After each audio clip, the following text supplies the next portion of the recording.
தேவன் எங்களுக்கு ஏற்படுத்தி கொடுத்த அந்த நல்ல தருணத்துக்காக, இந்த நல்ல நாளுக்காக நாங்கள் ஸ்தோத்திரிக்கிற ஆண்டவரே. நீர் பரிசுத்தர் ஆண்டவரே, நீர் மகிமை பொருந்தியவர் ஆண்டவரே. பூமிக்கு வந்தீர் ஆண்டவரே, ஸ்தோத்திரம். நீர் தந்த ரட்சிப்பு இந்த நாளில் எங்களை உடைய சமூகத்தில் கூட செய்திருக்கிறது ஆண்டவரே. ஏசப்பா ஸ்தோத்திரம். நீர் எங்களுக்காக செய்த எல்லா நன்மைக்காக உமக்கு நன்றி ஆண்டவர். எல்லாம் சொல்லுவோமா? ஆண்டவரே, தேவன் எங்கள் வாழ்க்கையை செய்த எல்லா நன்மைகளுக்காக நன்றி, எல்லா கிருபைகளுக்காக நன்றி. எங்களுக்காக பூமியில தேவன் அவதரித்து வந்தீர் ஆண்டவரே, ஸ்தோத்திரம். உமக்கு நன்றி ஆண்டவர் என்று சொல்லுவோம். ஆண்டவரே, உமக்கு நன்றி ஆண்டவரே. இந்த நல்ல நாளில் அதை நாங்கள் அனுசரிக்கிறோம், அதை நாங்கள் நினைவு கூறுகிறோம். நாளில் தேவன் நாமம் பரிசுத்தப்படுவதாக சொல்லுவோம். ஆண்டவரே, நாளில் தேவன் மகிமைப்படுகிறார். இந்த நாளில் நடக்கிற ஒவ்வொரு பகுதியிலும் தேவன நாமம் மகிமைப்படுவதாக ஆண்டவரே. ஆராதிக்கும் போது தேவன நாமம் மகிமைப்படணும். கர்த்தர் வார்த்தையை நாங்கள் தியானிக்கும் போது தேவன நாமம் மகிமைப்படணும். இன்னைக்கு நடக்கிற ஒவ்வொரு ப்ரோக்ராம்லையும் கர்த்தர் நாமம் மகிமைப்படுவதாக சுவாமி. இந்த ஆராதனை தேவன் அங்கீகரிங்க ஆண்டவரை சொல்லுவோம். ஆண்டவரே, எங்களை எல்லாரும் ஒரு விஷயம் பரிசுத்தப்படுத்துங்க சுவாமி. வருகிற ஜனங்களை பரிசுத்தப்படுத்துங்க. எல்லா தடைகளையும் மாற்றி போடுங்கப்பா. ஏசப்பா, தடைகளை எல்லாம் மாற்றி போடு. அநேகர் வந்து கலந்து கொள்ளும், அநேகர் வந்து இந்த செலிப்ரேஷன்ல வந்து கலந்து கொள்ளும். நாமத்தை மகிமைப்படுத்த, நாமத்தை உயர்த்த, தேவன் எங்களுடைய வாழ்க்கையில செய்த எல்லா நன்மைகளையும் நினைவு கூர்ந்து துதிக்க, நாமத்தை போற்ற, உயர்த்த தேவன் தாமே எங்களுக்கு இந்த நாளில் அனுக்கிரகம் செய்யும்படியாக நாங்கள் ஜெபிக்கிறோம். தாழ்த்துகிற ஆண்டவர் என்று சொல்லுவோம். ஆண்டவர் எங்களை நாங்கள் தாழ்த்துகிறோம். இதனால தேவன் எங்களோடு இடைப்படுங்க ஆண்டவர் என்று சொல்லுவோம். ஆண்டவரே, தேவன் இந்த நாள் எங்களோடு இடைப்படுங்க, எங்களோடு பேசுங்க ஆண்டவரே. எங்கள் இருதயத்துக்கு ஏற்ற வார்த்தை இல்லை சுவாமி. உங்களுடைய இருதயத்தில் தேவன் எதை பேச விரும்புகிறோம் அந்த வார்த்தையை நாங்கள் கேட்க, அதை நாங்கள் கற்றுக்கொள்ள, ஒரு வாழ்க்கையில நாங்கள் அதை பிரயோஜனப்படுத்திக் கொள்ள தேவன் தாமே எங்களுக்கு உதவி செய்யுங்க ஆண்டவரே. இந்த நாள் ஆராதனை தொடக்கம் முதல் முடிவு பரியந்தம் தேவனுடைய ஆளுகை இருக்கும்படியாக ஜெபிக்கிறோம். எல்லா காரியங்களும் ஆசீர்வதிங்க. பாடல்களை பாட போறோம், நாங்கள் துதிக்க போறோம். தேவன் எங்களை துதி அங்கீகரிங்க, நாமத்தை இன்னும் அதிகமாக உயர்த்த தேவன் அனுக்கிரகம் செய்யுங்க. ஜெபத்தை கேட்டு பதில் தாங்க. இயேசு நாமத்தை ஜெபிக்கிறோம் நல்ல பிதாவே, ஆமென் சொல்லுவோமா? கரங்களை தட்டி பாடுவோமா? அதிகாலையில் பாலனை தேடி செல்வோம் நாம் யாவரும் கூடி, அந்த மாடடையும் குடில் நாடி தேவ பாலனை பணிந்திடவாரி. அதிகாலையில் பாலனை தேடி செல்வோம் நாம் யாவரும். சந்தோஷமா பாடுவோமா?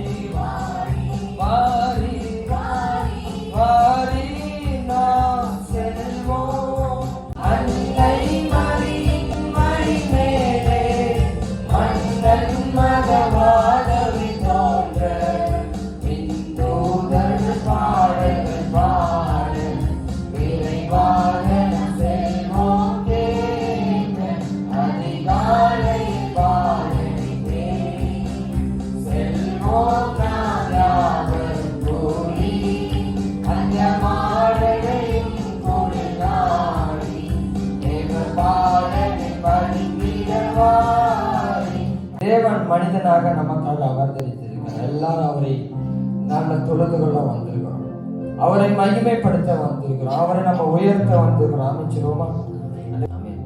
உலக ஜனங்களுக்கு சொல்லப்பட்டது, கிறிஸ்து உங்களுக்காக பிறந்திருக்கிறார் என்று சொல்லி அவர்கள் எல்லாம் வந்து ஆண்டவரை சந்தித்து அவர்கள் செய்த முதல் காரியம் என்ன தெரியுமா? அவரை என்ன பண்ணாங்க? சொல்லுங்க பார்க்கலாம். என்ன பண்ணாங்க? அவரை பணிந்து கொண்டார்கள். அமைச்சிருவோமா? அவரை துதித்தார்கள், அவரை மகிமைப்படுத்தினார்கள், சாஷ்டாங்கமாய் அவரை பணிந்து கொண்டார்கள். அமைச்சிருவோமா? அப்படி இது ஒரு சந்தோஷமான நாள். அமைச்சிருங்க, சேர்ந்து பாடி நம்முடைய கர்த்தருடைய நாமத்தை மகிமைப்படுத்துவோம். பக்தரிவா ஆசை ஆவலோடும் நீர் பாரும் நீர் பாரும் நீர் பாலனை வானோரின் ராஜம் கிறிஸ்து பிறந்தார் சாஸ்தாங்கம் செய்யவா சாஸ்தாங்கம் செய்யவா சாஸ்தாங்கம் செய்யவா இயேசுவை சாஸ்தாங்கம் செய்யவா சாஸ்தாங்கம் செய்யவா சாஸ்தாங்கம் செய்யவா இயேசுவை லோகத்தார் ஜென்மன செய்தி பாடி போற்றுமே விண்ணின் கர்த்தானி மகிமையே சாஸ்தாங்கம் செய்யவா சாஸ்தாங்கம் செய்யவா சாஸ்தாங்கம் செய்யவா சாஸ்தாங்கம் செய்யவா சாஸ்தாங்கம் செய்யவா சாஸ்தாங்கம் செய்யவா இயேசுவை சாஸ்தாங்கம் செய்யவா சாஸ்தாங்கம் செய்யவா சாஸ்தாங்கம் செய்யவா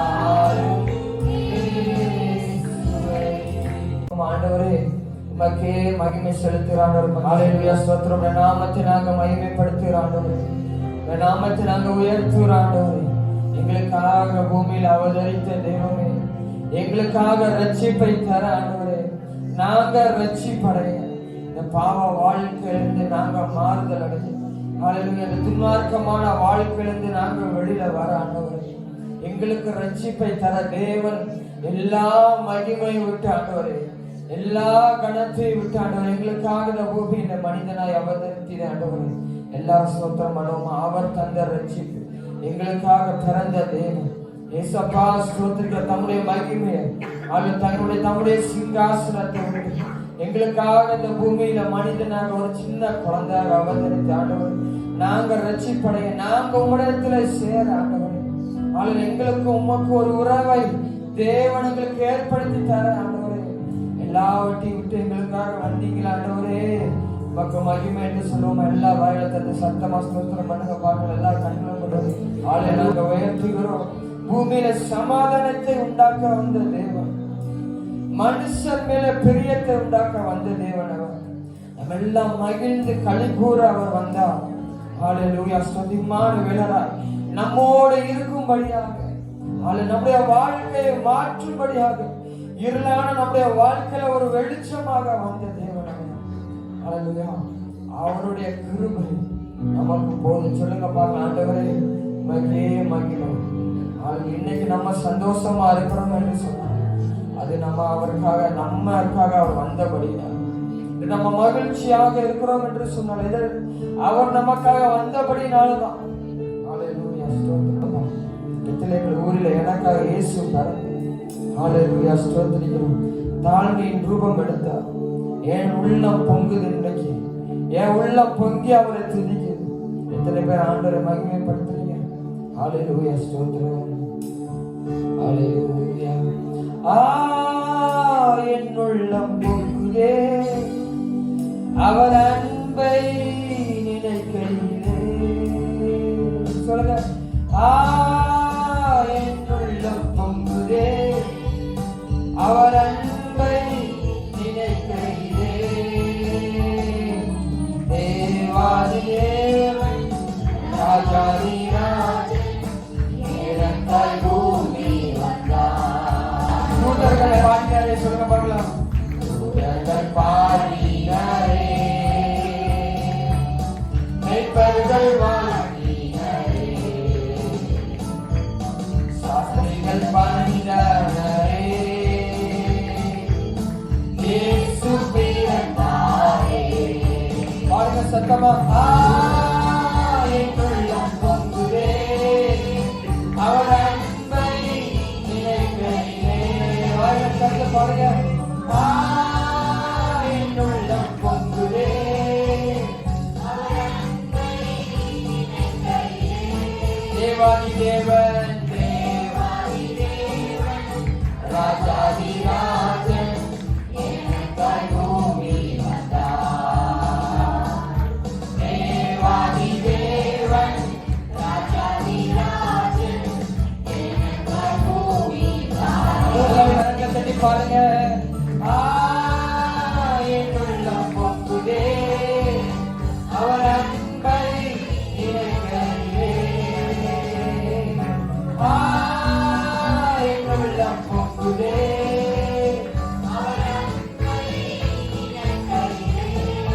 தேவாதி தேவன்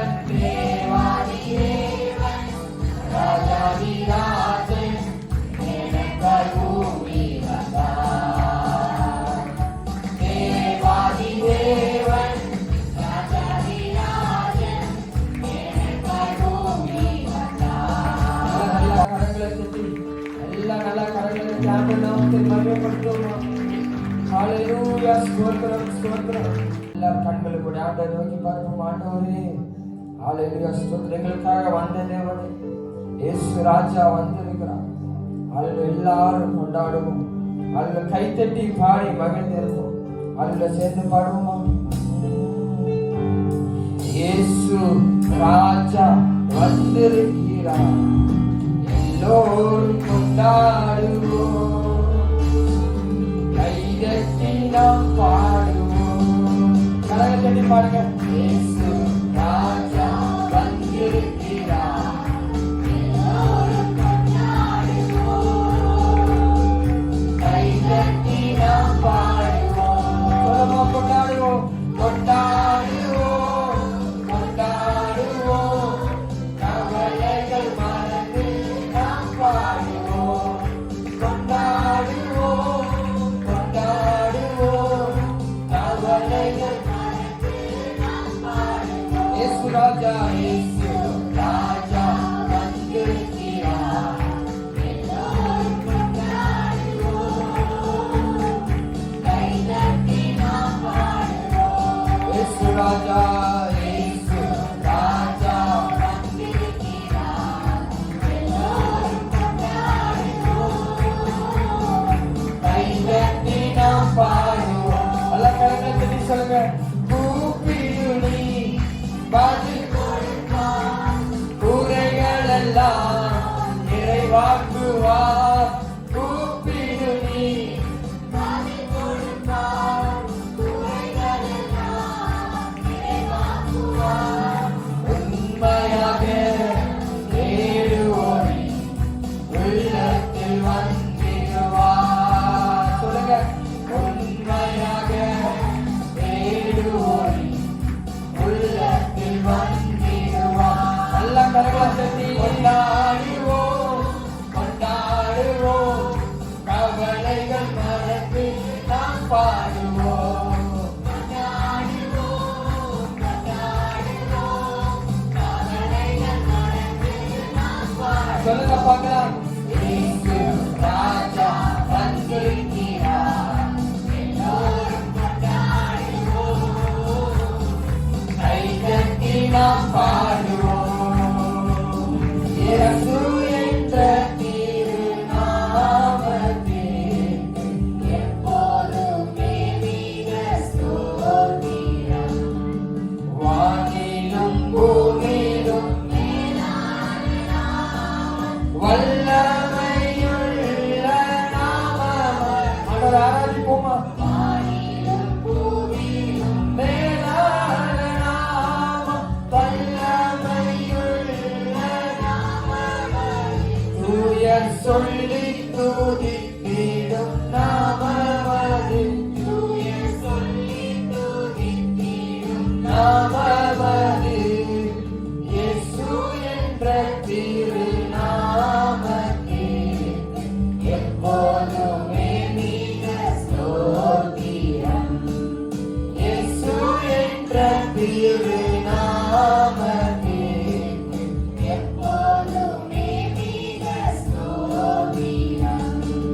வேதாளம் பாதாளம் யாவையும் ஜெயிக்க வீரமுள்ள திருநாமமது. சொல்லுங்க. அது சத்தமா பாடுவோமா.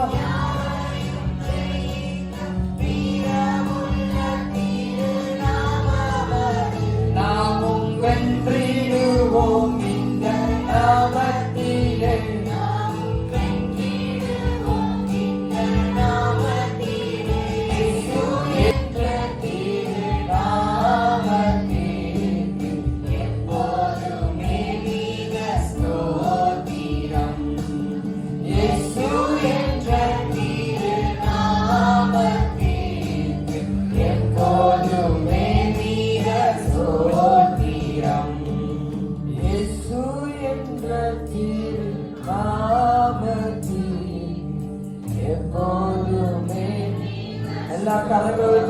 பார்க்கலாம்.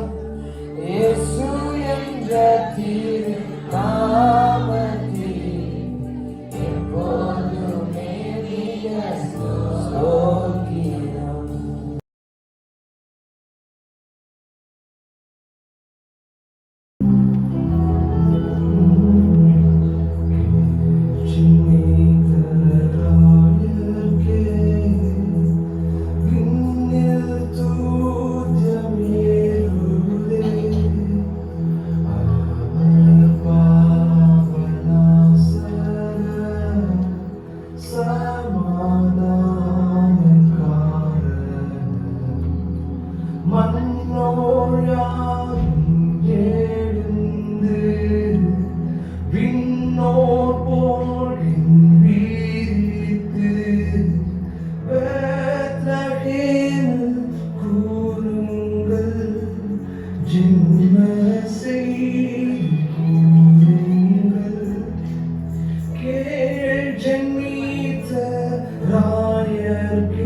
கிறிஸ்துவானவர் எங்கே பிறப்பார் அப்படின்னு சொல்லி அவங்க இடத்துல விசாரிக்கிறாரு.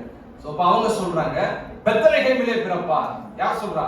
இந்த வேத பாரகர்கள் எல்லாம் சொல்றாங்க பெத்லகேம்ல பிறப்பார் அப்படின்னு. உடனே இவர் கேட்கிறாரு, அது என்ன பெத்லகேம்ல ஏன் பிறக்கிறாரு? எங்க அரண்மனை இங்க இருக்கு, ராஜா எங்க பிறப்பாரு?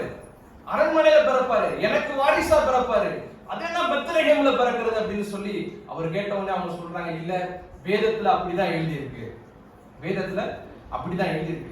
அப்போ மீகா 5ஆம் அதிகாரத்துல இருக்குன்னு நினைக்கிறேன். மீகா 5:2 யாராச்சும் வாசிக்கிறீங்களா? மீகா 5:2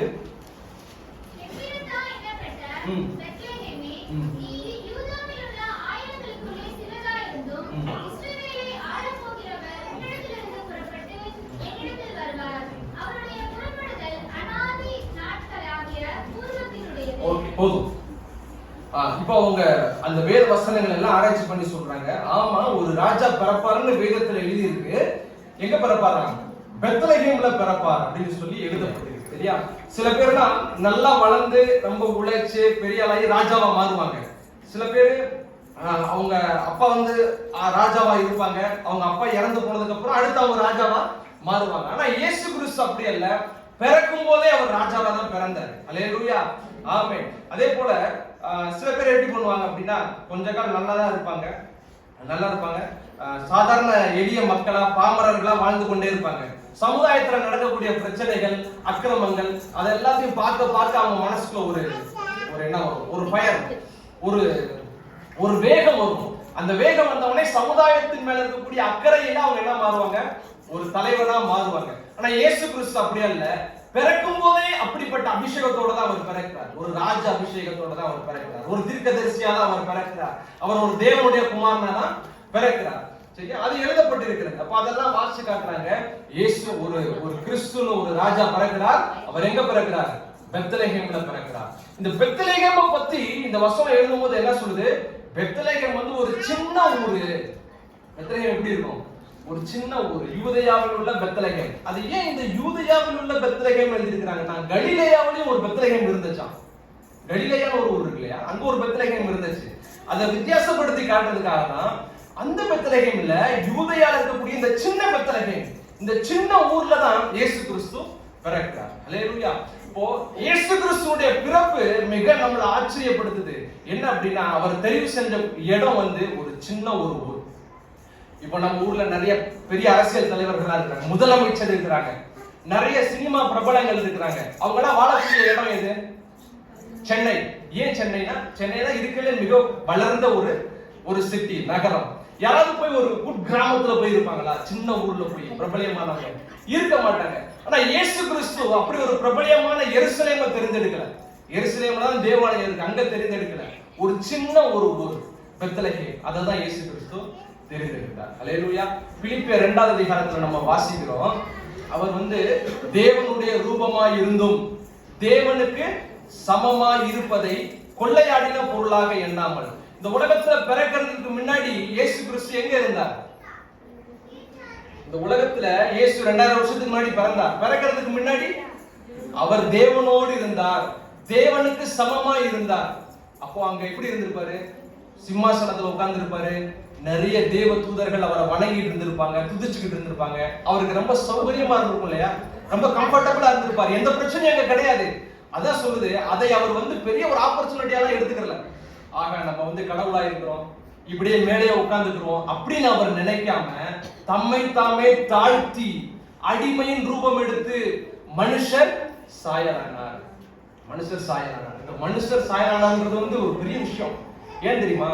சில நேரத்துல நம்மளே நினைக்கிறோம், இது என்னடா வாழ்க்கை, எதுக்குடா இந்த உலகத்துல நம்ம வாழணும், நம்ம எதுக்கு இந்த உலகத்துல பிறந்தோம், எப்படா நம்ம இங்க இருந்து போவோன்ற சூழ்நிலைகள், நெருக்கங்கள், உபத்திரவங்கள் எல்லாம் இந்த உலகத்துல நமக்கு வருது இல்லையா?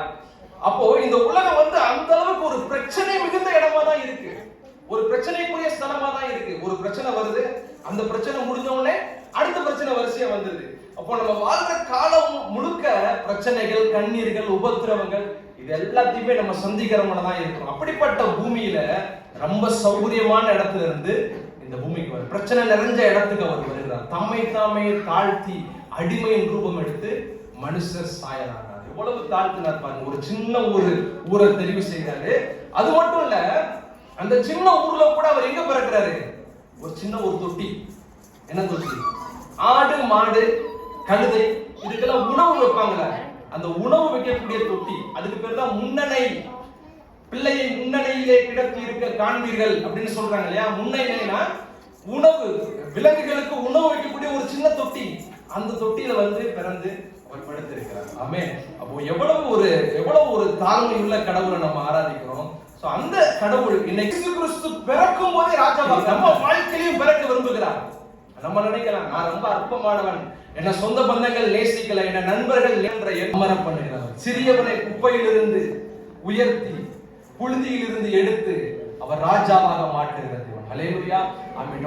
உங்க மனசு உங்கள்கிட்ட சொல்லலாம், நீ ரொம்ப பிரயோஜனம் இல்லாதவன், உன்னை யாரும் நேசிக்கல, உன்னை எல்லாரும் புறக்கணிக்கிறாங்க அப்படின்னு சொல்லி ஒரு பயங்கரமான பாதிப்பு உங்க மனசுல இருக்கிறான். இயேசு கிறிஸ்து உங்க மனசுல வந்து பிறக்கதான் அவர் விரும்புகிறார். ஹல்லேலூயா.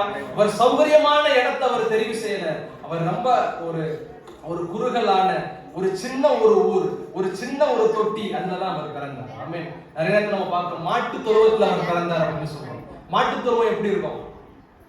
மாட்டு தொழுவம் எப்படி இருக்கும்?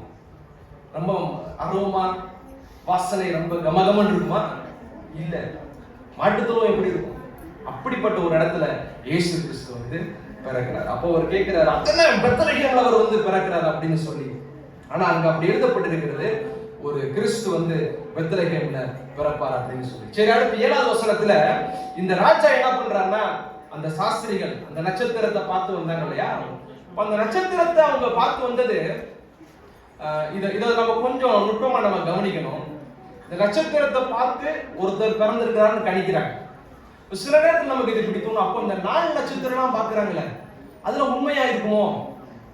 புரியுதா? சில பேர் நம்ம வாழ்க்கையில ஏதாச்சும் நடக்கணும் அப்படின்னா போய் நட்சத்திரம் பார்ப்பாங்க, ராசி பார்ப்பாங்க. இப்ப இங்கே நம்ம பார்க்கிறோம், இயேசு பிறந்த போது நட்சத்திரம் எல்லாம் பார்த்திருக்கிறாங்க. அப்போ அதெல்லாம் உண்மையா இருக்கும் அப்படின்னு சொல்லி, அப்படிலாம் கிடையாது. இது எல்லாருக்கும்லாம் வராது. எல்லாருக்கும் ஒரு நட்சத்திரம், நமக்கு எல்லாருக்கும் ஒரு நட்சத்திரம், கல்லு, அதெல்லாம் எதுவும் கிடையாது. இயேசு கிறிஸ்து இந்த உலகத்துல மிகப்பெரிய மாற்றத்தை ஏற்படுத்த போகிறார். நம்ம எல்லாத்திலும் உலகத்திலே மிகச்சிறந்த மனிதர் இயேசு கிறிஸ்து. அவர் பிறக்க போறார்ன்றதுக்காண்டி கடவுள் ஒரு செய்தியை மனித குலத்துக்கு வெளிப்படுத்துகிறார். அதை எந்த வழியில வெளிப்படுத்துகிறார்? இந்த நட்சத்திரத்தின் மூலமா வெளிப்படுத்துகிறார். இந்த வேத புஸ்தகத்தை அவர் வெளிப்படுத்தினார். ஆனா வேத புஸ்தகத்தை யார் வச்சிருந்தா? யூத ஜனங்கள் மட்டும்தான் வச்சிருந்தாங்க. பழைய ஏற்பாடு தானே வேதம், இயேசு கிறிஸ்து பிறக்கிற முன்னாடி. அந்த வேதத்தை யார் வச்சிருக்கிறா? யூதர்கள் மட்டும்தான் வச்சிருக்கிறாங்க. அப்ப அவங்களுக்கு தெரியும் ஒருத்தர் பிறக்க போறாருன்னு. ஆனா யூதர் அல்லாதவங்களுக்கு எப்படி தெரியும்? அப்போ இப்படிப்பட்ட சில படைப்புகள் மூலமா கடவுள் தன்னை வெளிப்படுத்தி கொண்டே இருக்கிறார். அப்போ கடவுள் ஏதாவது ஒரு வகையில நம்மகிட்ட தொடர்பு கொள்ளணும்னு விரும்புகிறார். நம்ம தான் அதை எதையுமே கண்டுக்கிறது இல்லை, நம்ம தான் அதை எதையுமே கவனிக்கிறது இல்லை. சங்கீதம் 19:1 சொல்லுது, வானங்கள் தேவனுடைய மகிமையை. இப்ப நம்ம வானத்தை பார்க்கிறோம், மழை பெய்யுதா, மேகம் கருமையா இருக்கா, நல்லா வெயில் அடிக்குதா, அவ்வளவுதான் பார்க்கிறோம். ஆனா அவ்வளவு பெரிய வானத்தை பார்க்கும்போது, இவ்வளவு பெரிய வானத்தை படைச்ச கடவுள் அவர் எவ்வளவு பெரியவராய் இருப்பார் அப்படின்ற மெசேஜை நம்ம கவனிக்கணும், அதை புரிஞ்சுக்கணும். ஒவ்வொரு நாளும் பூக்கள் பறிக்கிறோம், வீட்டுல பூக்கள் இருக்கு, பார்த்து அழகை ரசிக்கிறோம். ஒவ்வொரு பூவும் ஒவ்வொரு கலரா படைச்சிட்டு இருப்பாருங்க, ஒவ்வொரு பூவும் ஒவ்வொரு ஷேப்பா இருக்கு. ஏன் இப்படி எல்லாம் படைக்கிறார்னா, கடவுள் அழகுள்ளவர். பூக்கள் எப்படி அழகா இருக்கு, அது போல கடவுள் அழகுள்ளவர். சரியா? மலைகளை பார்க்கிறோம், மழை பெய்யறத பார்க்கிறோம், கடல் பார்க்கிறோம். கடல் கடல் கரையில இருந்து அதே இடத்துலயே இருக்கு. எப்பயாவது ஒரு இயற்கை சீற்றத்தினால வெளியே வருது, இல்லைன்னா இங்க இருக்கு, அங்கேயே இருக்கு. அப்படின்னா கடவுள் ஞானமிக்கவர், கடவுள் ஞானமிக்கவர். அப்போ இந்த மாதிரியான ஒவ்வொரு படைப்புகள் மூலமும் கடவுள் நம்மளோட ஏதோ ஒரு விஷயத்தை சொல்லிக்கிட்டே இருக்கிறார். நம்ம தான் என்ன பண்றது இல்ல, கவனிக்கிறது இல்ல.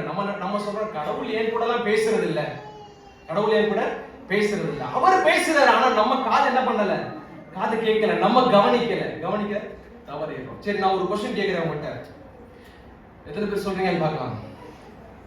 South Indian textiles research association எங்க இருக்கு? South Indian textile, Chitra. இது நான் மனோஜிட்ட கேட்டேன் ஃபர்ஸ்ட், மனோஜுக்கு தெரியல. அவன் நினைச்சா சித்ரான்னு உடனே ஏதோ ஒரு பெண் பேரை வச்சிருக்கிறாங்க போல அப்படின்னு சொல்லிட்டு. அப்போ இதை நான் மதுரையில இருந்து வந்தனால கவனிச்சு ஒரு இடமா பார்த்துட்டு வரும்போது South Indian Textile Research Association போட்டுருச்சு. அப்ப இதுதான் சித்ராவோ அப்படின்னு சொல்லி கவனிச்சு. சரியா? அப்போ இது போல நம்ம கவனிக்கணும். ஒவ்வொரு விஷயத்தையும் நம்ம கவனிச்சா கடவுள் நிச்சயமா நம்மளோட பேசுவார். அல்லேலூயா, ஆமென். கர்த்தருடைய சத்தத்தை கேட்க கூடாதபடிக்கு நிறைய மனசுல இறைச்சல்கள்னா பிரச்சனை, அந்த கவலை, இந்த கவலை, அது பிரச்சனை, இது பிரச்சனை, இது எல்லாமே நம்ம மனசுக்குள்ள இருக்கிறதுனால கடவுளுடைய சத்தத்தை நம்ம சரியா கேட்க முடிகிறது இல்லை. இப்போ ஒரு ரேடியோ எடுத்து ரேடியோவை நம்ம டியூன் பண்றோம்னு வச்சுக்கோங்க, ஒரு சரியான ஃப்ரீக்வன்சில வைக்கணும். இப்போ சூரியன் எஃப்எம் 93.5 வச்சாதான் சவுண்ட் கேட்கும். ஒரு 4லயோ 3லயோ மாத்தி வச்சுன்னா என்ன கேட்கும்? இரைச்சலும் சேர்ந்து கேட்கும். 93.4ல வச்சா கூட சத்தம் கேட்கும், ஆனா இரைச்சலும் சேர்ந்து கேட்கும். சரியா நம்ம டியூன் பண்ணணும். சோ அப்போ கடவுளுடைய சத்தத்தை நான் சரியா கேட்பதற்கு என்னுடைய மனசை நான் டியூன் பண்ணணும். எங்க வச்சு டியூன் பண்ணுவீங்க? அதுதான் சர்ச், அதுக்கு தான் சபை. இங்க அவங்க மனசு டியூன் ஆகும். கடவுளுடைய சத்தத்தை கேட்கும்படி உங்க மனசை கடவுள் இங்க ஸ்திரப்படுத்துவார். அல்லேலூயா. உங்க பிரச்சனைகள், பாரங்கள் எல்லாமே தேவ சமூகத்துல வரும்போது நிச்சயமா மாறி போயிடும். அல்லேலூயா.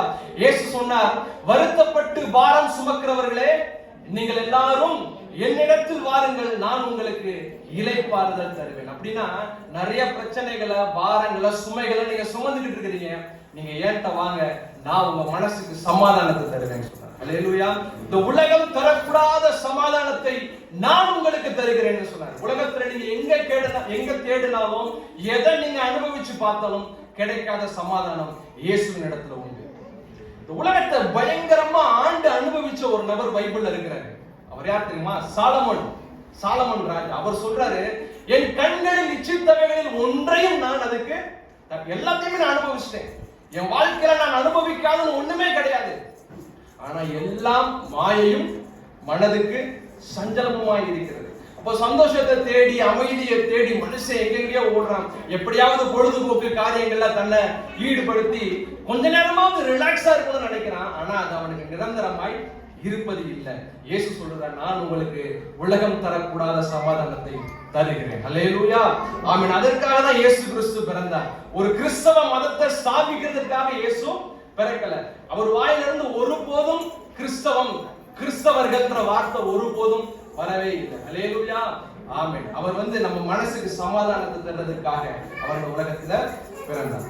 சரி, அப்போ ஒரு சின்ன ஒரு ஊர்ல இயேசு கிறிஸ்து பிறக்கிறார். இந்த ராஜா என்ன பண்றாரு, இந்த சாஸ்திரிகள் எல்லாம் ரகசியமா கூப்பிட்டு, நீங்க என்ன பண்ணுங்க, அந்த பிள்ளைய போய் கண்டுபிடிங்க, அந்த பிள்ளைய போய் பார்த்துட்டு நீங்களும் அந்த ராஜாவை பணிந்து கொண்டுட்டு வாங்க, பிற்பாடு நானும் வரேன் அந்த ராஜாவை வணங்கணும் அப்படின்னு சொல்லி இவங்களை அனுப்பிச்சு விடுறாரு. இவங்க எல்லாம் ராஜா சொன்னதை கேட்டுட்டு இவங்க போகும்போது இவங்க இடத்தை தேடிக்கிட்டு இருக்கிறாங்க. இப்போ இந்த இடத்துக்கு இவங்க போய் எப்படி சேர்ந்தாங்க தெரியுமா? இந்த நட்சத்திரம் இருக்குல்ல, இந்த நட்சத்திரம் அவங்க பார்த்து வந்த நட்சத்திரம், இந்த நட்சத்திரம் இயேசு கிறிஸ்து பிறந்த அந்த வீட்டு வரைக்கும், அதுக்கு மேல வரைக்கும் அந்த நட்சத்திரம் நகர்ந்து கொண்டே போய்கொண்டே இருக்கு. எப்பயுமே நட்சத்திரங்கள் நகராது. நம்ம பார்க்கணும் இல்லையா, நட்சத்திரங்கள் நகர்வதில்லை, பூமி தான் சுத்துது. சூரியன் நட்சத்திரங்கள் எல்லாமே அது பொசிஷன்ல இருக்கு. பூமி சுத்துறதா அதெல்லாம் நகர்ற மாதிரி நமக்கு தெரியுது. ஆனா இங்க நம்ம பார்க்கிற நட்சத்திரம் நகருகிறது. அப்படின்னா என்ன அர்த்தம்னா, இது நார்மலா நம்ம பார்க்கிற நட்சத்திரங்கள் கிடையாது. இது தேவன் இயேசு கிறிஸ்துடைய பிறப்புக்காகவே ஏற்படுத்தின ஒரு நட்சத்திரம். இப்ப இந்த நட்சத்திரம் இயேசு கிறிஸ்து பிறந்த தம்பிங்க கவனி, கொஞ்ச நேரத்துல முடிச்சுக்கிறேன். இயேசு கிறிஸ்து பிறந்த இடம் வரைக்கும் இந்த நட்சத்திரம் நகர்ந்து போய்கொண்டே இருந்தது. இயேசு கிறிஸ்து பிறந்த இடத்திற்கு இந்த நட்சத்திரம் தான் வழிகாட்டினது. அல்லேலூயா, ஆமென். அப்போ இயேசு கிறிஸ்து இந்த உலகத்திற்கு ஒரு வழிகாட்டியா இருக்கிறார். இயேசு சொன்னார் இல்லையா, நானே வழியும் சத்தியமும் ஜீவனுமாய் இருக்கிறேன். சில நேரத்துல நம்ம வாழ்க்கையினுடைய நோக்கம் நமக்கு தெரியறது இல்ல. நம்ம எதுக்கு வாழ்றோம், என்ன செய்ய போறோம், எங்க போய் சேர போறோம்ன்ற நோக்கம் தெரியறது இல்ல. இயேசு கிறிஸ்து சொல்றார், அந்த வழியை நான் உங்களுக்கு காட்டுறேன். அல்லேலூயா, ஆமென். நம்ம ஒரு வெற்றியை நோக்கி ஓடுறோம். ஆனா அந்த வெற்றியை அடையிறதுக்கு என்ன செய்யணும் நமக்கு தெரியல. ஒரு மேன்மையான வாழ்க்கையை நம்ம கற்பனை பண்ணி வச்சிருக்கிறோம். இப்படி எல்லாம் நடந்தா நல்லா இருக்கும். ஆனா அது எப்படி நடக்கும், அதற்கான வழி என்ன அப்படின்றது நமக்கு தெரியல. இயேசு சொன்னார், நானே அந்த வழி. என்ன சொல்றாரு, நானே அந்த வழி. இப்படி சொல்லல. எப்படி சொல்றதுன்னா, நானும் ஒரு வழி அப்படின்னு இயேசு சொல்லல. நிறைய வழி இருக்கு உலகத்துல, அதுல நானும் ஒரு வழி, என்னையும் தேடி பாருங்கன்னு சொல்லல. நானே வழி, நான் மாத்திரம் தான் வழி. அல்லேலூயா, உங்க நிம்மதியான வாழ்வுக்கு, உங்க வெற்றியுள்ள வாழ்வுக்கு இயேசு ஒருவரே வழி. ஆமென். நானே வழி, நானே சத்தியம், நானே ஜீவன். இயேசு நிறைய இடங்கள்ல சொல்றாரு, நானே, நான் மட்டும்தான். அந்த வார்த்தை யார் தெரியுமா சொல்ல முடியும்? எந்த மனுஷனும் சொல்ல முடியாது. இப்ப நான் வந்திருக்கிறேன், இப்ப நான் இந்த இசை வாசிச்சேன் இல்லையா, உங்களுக்கு கேட்கறதுக்கு இனிமையா இருந்துச்சு. இப்ப நான் சொல்ல முடியாது, நான் மட்டும்தான் அந்த இசையை வாசிக்க முடியும்னு சொல்ல முடியுமா? என்னை விட பயங்கரமா வாசிக்கிறவங்க எங்க இருப்பாங்க? உலகத்துல இருப்பாங்க. எந்த ஒரு மனிதனும் நான் மட்டும் சொல்ல முடியாது. ஒரு மனுஷன் சாதனை பண்றான்னா அதை முறியடிக்கிறதுக்கு பல பேர் உலகத்துல பிறந்து வந்துகிட்டே இருப்பாங்க. நானேன்ற வார்த்தையை சொல்வதற்கு தகுதியான ஒரு நபர் கடவுள் மாத்திரம் தான். ஏன்னா அவருக்கு இணை யார் எதுவும் செய்ய முடியாது. ஆமென். இன்னைக்கு நிறைய அறிவியல் கண்டுபிடிப்புலாம் கண்டுபிடிக்கிறாங்க. ஆனா கடவுள் படைச்சார்ல, அந்த படைப்புக்கு நிகர் மனுஷன் எதையுமே படைக்க முடியாது. என்னை போல ஒரு மனிதனை இந்த அறிவியலாளர் உருவாக்க முடியுமானா உருவாக்கவே முடியாது. ரோபோட் செய்யறாங்க, ரோபோட். ஆனா அந்த ரோபோட்டை என்ன போல உருவாக்க முடியுமானா முடியாது. ஏன்னா இது கடவுள் படைத்த படைப்பு. ஆமென். இதுக்கு இணை யாரும் எதுவும் செய்ய முடியாது. இப்ப இயேசு அதான் சொல்றாரு, நான் மட்டும்தான், நானே வழின்னு சொல்றாரு. அல்லேலூயா. அப்போ இயேசு கிறிஸ்து உங்க வாழ்க்கையில உங்களுக்கு முன்னாடி கடந்து போய் எப்படி இந்த நட்சத்திரம் அவங்க சேர வேண்டிய இடத்தை காமிச்சதோ, அதே போல இயேசு கிறிஸ்துவும் உங்க வாழ்க்கையில உங்களுக்கு முன்னாடி கடந்து போவார். அல்லேலூயா. இஸ்ரவேல் ஜனங்களுக்கு முன்பாக கர்த்தர் சென்றார். அல்லேலூயா. அவரை பின்தொடர்ந்து நம்ம சென்றோம் அப்படின்னா நம்மளும் அந்த கானானை கண்டடைய முடியும், செழிப்பான வாழ்க்கையை கண்டடைய முடியும், மகிழ்ச்சியான வாழ்க்கையை நாம் கண்டடைய முடியும். நட்சத்திரம் இயேசு கிறிஸ்து பிறந்த இடம் வரைக்கும் போய் அங்க நின்னது. அதை பார்த்த உடனே அவங்க எல்லாரும் ஆனந்த சந்தோஷம். ஆமென். இயேசு கிறிஸ்து நம்ம பாடணும், சாஷ்டாங்கம் செய்ய வாரும். இயேசுவை பணிந்து கொண்டார்கள். அதுக்கப்புறம் அந்த குழந்தைக்கு பரிசு பொருட்கள் கொடுக்குறாங்க. பொன், வெள்ளி, வெள்ளை போலம், தூபம் பரிசு பொருட்களை கொடுக்குறாங்க. சரியா?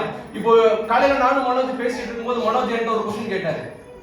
இயேசு பிறந்தார், நம்ம தான் கொண்டாடிக்கிட்டு இருக்கிறோம், ஆனா அவருக்கு என்ன அப்படின்னா, அவருக்கு அது ஒரு தியாகம் தான், அவருக்கு அது கஷ்டம் தானே. பூமியில இயேசு வந்து பிறந்தது அவருக்கு ஒரு கஷ்டம். என்ன கஷ்டம் தெரியுமா? என்ன கஷ்டம் அப்படின்னா, இந்த உலகத்துல அவர் ரொம்ப சௌகரியமான வாழல. அவர் சொன்னார், மனுஷகுமாரனுக்கு தலை சாய்க்க இடம் இல்லை. சாப்பாடு இல்லாம இருந்தாரா இல்லையா? ஒரு காலை பொழுதுல அவருக்கு பசி உண்டாயிட்டு அவர் அத்தி மரத்தை நோக்கி போனார்னு வாசிக்கிறோம்.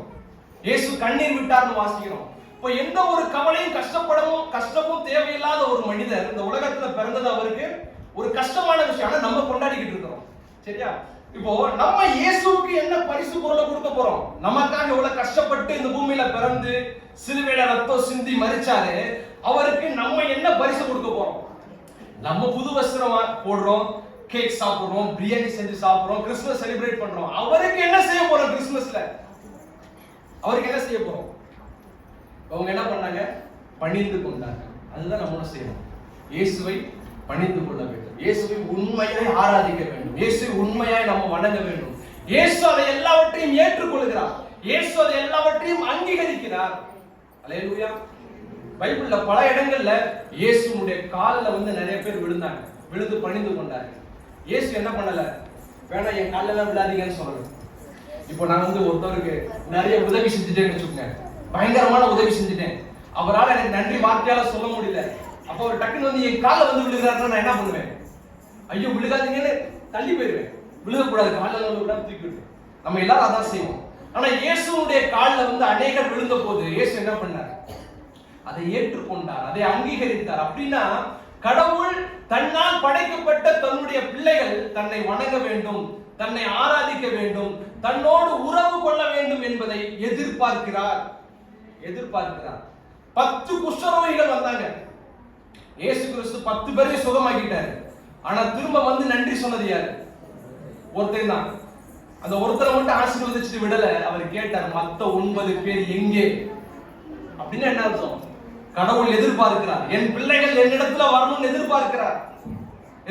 10 கட்டளைகளை கொடுக்கிறார். 10 கட்டளைகள்ல முதல் 4 கட்டளை கடவுளுக்கும் மனிதனுக்குமானது. எடுத்த உடனே என்ன சொல்லல? நீங்க எல்லாரும் அன்பா இருங்க, எல்லாருக்கும் உதவி செய்யுங்க, நன்மை செய்யுங்க, இதை சொல்லல. உன் தேவனாகிய கர்த்தரை நீ ஆராதிக்கணும். அதுதான் முதல் கட்டளை. என்னை அன்றி உனக்கு வேற தேவர்கள் உண்டாயிருக்க வேண்டாம், எனக்கு இணையான சொரூபங்களையோ உருவங்களையோ நீ உண்டாக்க வேண்டாம், என் நாமத்தை நீ வீணிலே வணங்காதிருப்பாயாக. அடுத்து என்ன? ஓய்வு நாளை பரிசுத்தமாய் ஆசரிப்பாயாக. ஓய்வு நாளை, ஓய்வு நாள்னா எது? இன்னைக்கு நமக்கு இன்னைக்குதான் ஓய்வு நாள், இதுதான் ஓய்வு நாள். இதை நம்ம பரிசுத்தமாய் நாம் ஆசரிக்க வேண்டும். அல்லேலூயா. கடவுள் எதிர்பார்க்கிறார், என்னுடைய பிள்ளைகள் என்னுடைய நாளில எங்க இருக்கிறாங்க அப்படின்னு எதிர்பார்க்கிறார். சில நேரத்தில் நம்ம வந்துடுறோம், சில நேரம் எங்க போயிடுறோம்? விசேஷத்துக்கு போயிடுறோம், கல்யாணத்துக்கு போயிடுறோம், ஃபங்க்ஷனுக்கு போயிடுறோம், வீட்டுல சொந்தக்காரங்க வந்துடுறாங்க. ஆண்டவர் சொல்றார், அதுக்கெல்லாம் உனக்கு 6 நாள் இருக்கு. உன் வேலைகளை எல்லாம் மத்த 6 நாள்ல நீ செய், உன் கிரியைகளை நடப்பிப்பாயா. 6 நாள் உனக்கு கொடுத்திருக்கிறேன், ஒரே ஒரு நாள். அந்த ஒரு நாளே சர்வீஸ் எவ்வளவு நேரம்? 2 மணி நேரம். 2 மணி நேரம். கடவுள் நம்ம இடத்துல எதிர்பார்க்க அந்த 2 மணி நேரத்தை கடவுளுக்கு உண்மையா கொடுக்கிறோமா? 9 மணி ஆகுதுன்னா நம்ம எத்தனை மணிக்கு வரோம்? அந்த 2 மணி நேரத்தையும் 10 நேரத்தை நம்ம எடுத்து வச்சுக்கிறோம். 10 நேரத்தை எடுத்து வச்சுக்கிறோம். மறுநாள் ஓய்வு நாள் வருது. கடவுள் இஸ்ரவேல் ஜனங்களுக்கு என்ன சொல்றாரு? நாளைக்கு மன்னா வராது, வெள்ளிக்கிழமையே மன்னாவை சேர்த்து எடுத்து வச்சுக்கோ. அந்த மன்னா மறுநாளைக்கு ஒண்ணுமே ஆகாது, அழுகி போகாது. முன்னாடியே நீ அதை ப்ரிப்பேர் பண்ணி வச்சுக்கோ, நாளைய தினம் முழுவதும் என்னுடைய தினம் அப்படின்னு சொல்றாரு. ஆனா நம்ம என்ன பண்றோம்? ஞாயிற்றுக்கிழமை காலையில தான் கறி எடுக்கவே போவோம். இது கடவுளுடைய நாள். இந்த நாளில முதல் கணத்தை நம்ம கடவுளுக்கு செலுத்துறோம். கடவுள் தன்னுடைய பிள்ளைகளை எதிர்பார்க்கிறார். அந்த கணத்தை நம்ம கடவுளுக்கு கொடுக்கும்போது அதை அங்கீகரித்து அவருடைய பிள்ளைகளை அவர் ஆசீர்வதிக்கவும் செய்கிறார். அல்லேலூயா. ஆமென். எனவே இந்த கிறிஸ்துமஸ் பண்டிகையை கொண்டாடுகிற நாமும் இந்த சாஸ்திரிகளை போல கடவுளை பணிந்து கொண்டு உண்மையாய் அவருக்கு நம்மால என்ன செய்ய முடியுமோ நம்மளையே அவருக்கு தருகிறோம். அவ்வளவுதான். வேற அவருக்கு பணம் பொருள் கொடுக்க முடியுமா? இல்ல அவரை கனப்படுத்தணும், அவருக்கு ஒரு சாவியை வாங்கி போட முடியுமா? முடியாது. நம்முடைய செயல்கள் மூலமாக, நம்முடைய கிரியைகள் மூலமாக கடவுளை நாம் கனம் பண்ண வேண்டும். சரி, இப்போ திரும்பி ஏரோது இடத்துல போகக்கூடாதபடிக்கு ஒரு சொப்பனம் வந்து அவங்க தடை பண்றாங்க. சரியா? அப்போ தேவ திட்டம் எப்படினாலும் நம்ம வாழ்க்கையில நிறைவேறும். அதை ஏவது ராஜாவே நினைச்சாலும் தடுக்கவே முடியாது. அதை பார்வோன் நினைச்சாலும் தடுக்கவே முடியாது. பார்வோனை போல ஒரு மிகப்பெரிய அரசன் கிடையவே கிடையாது. அவ்வளவு பெரிய மன்னன். அவனையே கடவுள் என்ன பண்ணாரு? சிவந்த சமுத்திரத்திலே கவிழ்த்து போட்டவரை துதியுங்கள், அவர் கிருபை என்றும் உள்ளது. அல்லேலூயா. அப்போ உங்க வாழ்க்கையில் இருக்கிற பிரச்சனைகள் எல்லாம் அவருக்கு ஒரு தூசி மாதிரி.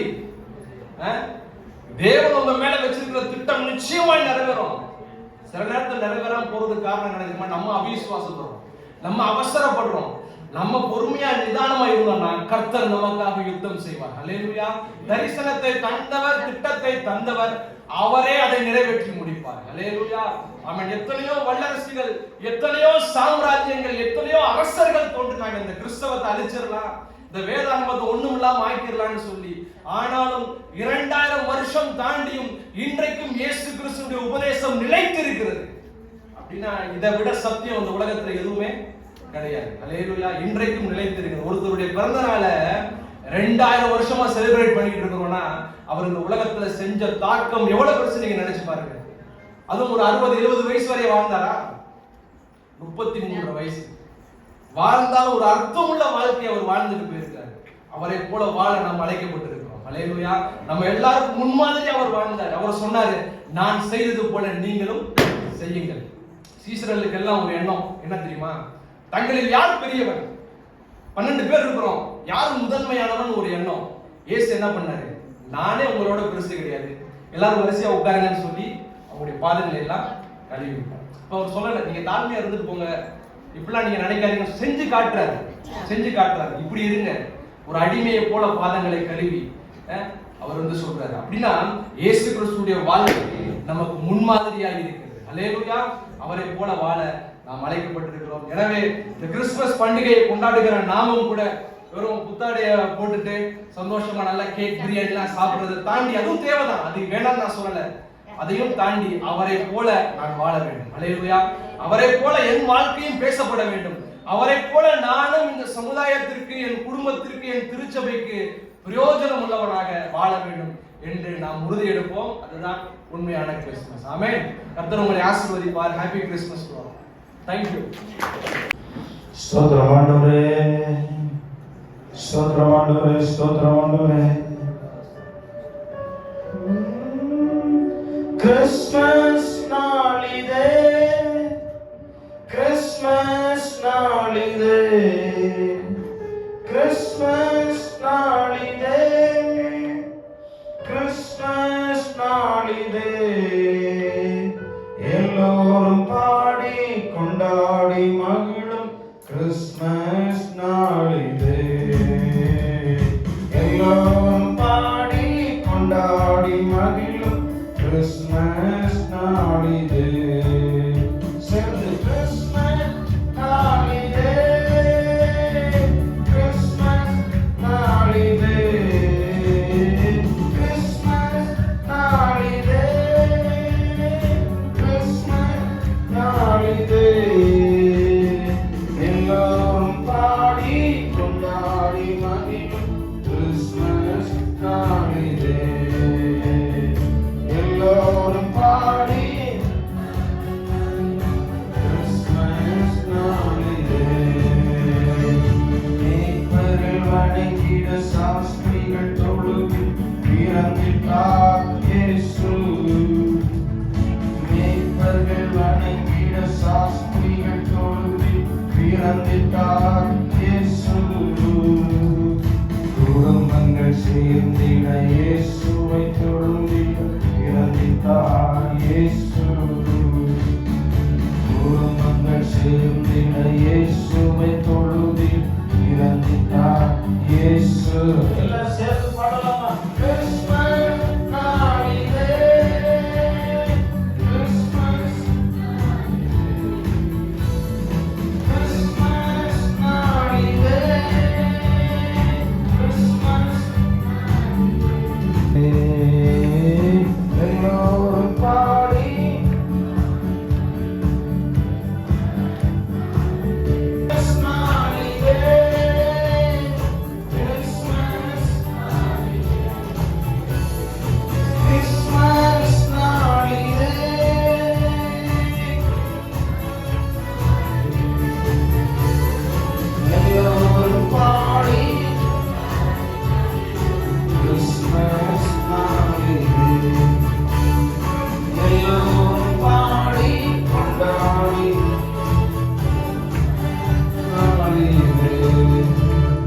எல்லா கரங்களை தட்டி கத்தனுக்கு நன்றி சொல்லலாமா? இவன் தேசத்திலே பெற்றவர்களே, யூதாவின் பிரபுக்களில் சிறியவர்கள், என் ஜனமாகிய இஸ்ரவேலை ஆளும் பிரபு உங்களிடத்திலிருந்து புறப்படுவார். ஹல்லேலூயா. உங்களுக்கு சமாதானத்தை கொடுப்பார். நீங்க சிறியவர்கள் அல்ல, நீங்க சாதாரணமானவர்கள் அல்ல. உங்க வாழ்க்கையில ஒரு இடத்துல ஒடுக்கி உட்கார்ந்து இருக்கிறவர்கள் அல்ல. நம்ம பாரத்தோடு என்ன செய்வேன், என் லைஃப் இப்படி ஆனது என்று ஹல்லேலூயா சொல்லி புலம்புகிறவர்கள் அல்ல. இயேசு உங்களுக்காக பிறந்திருக்கிறார். இயேசு உங்களுக்காக பிறந்திருக்கிறார். அவர் உங்களுடைய உள்ளத்துக்குள் வர விரும்புகிறார். உங்களுக்கு சமாதானத்தையும் மகிழ்ச்சியும் கொடுக்க அவர் விரும்புகிறார். ஹல்லேலூயா, ஹல்லேலூயா. ஒரு சிறிய ஊராகிய பெத்லகேமில் பிறந்த ஆண்டவர் இன்னைக்கு முழு உலகத்துக்கும் அவர் பிரபலமாக இருக்கிறார். நீங்க சிறியவர்களாக இருக்கலாம், சாதாரணமாக இருக்கலாம், அற்பமாக எண்ணப்பட்டிருக்கலாம், ஆனால் ஆண்டவர் உங்களை பிரபலமாக்குவார். ஹல்லேலூயா. ஓ ஹல்லேலூயா, ஹல்லேலூயா. ஒரு சின்ன சாமுவேல் அவன் ஆலயத்தில் இருந்து அவன் சாதாரணமாக அவன் வளர்ந்தான். ஆனால் அற்பமாக எண்ணப்பட்டிருக்கலாம், ஆலயத்திலே பணிவிடை செய்து கொண்டிருக்கலாம், ஆலயத்தில் ஏதோ ஒரு சின்ன சின்ன உதவிகளை அவன் செய்து அவன் அப்படி இருக்கலாம்.